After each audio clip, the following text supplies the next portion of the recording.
how can you add writing on your iPad into the Notion?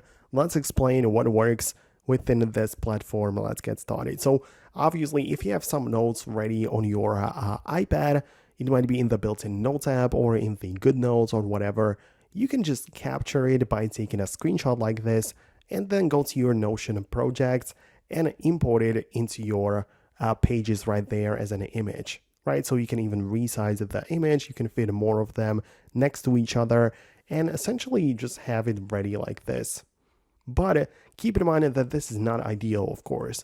So if you would like to sketch and draw directly within a Notion on the iPad, it is technically possible, but it's not very practical. Let me just show it to you right now. So what you can do is to get like a whiteboard website right there. So you can get in like a web whiteboard application, which is going to work and can be integrated into the Notion. One good example of this is a website called whiteboard.com, but it's essentially spelled like WITE board. And this is something which you can like set up using a web browser like Safari, and then copy the link which can be embedded into your Notion.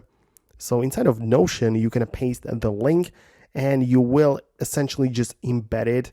You're not gonna just paste it as a regular link, but you'll be able to have the option. So when you click on paste, you have the ability to paste it as a mention, bookmark, URL, or embedded.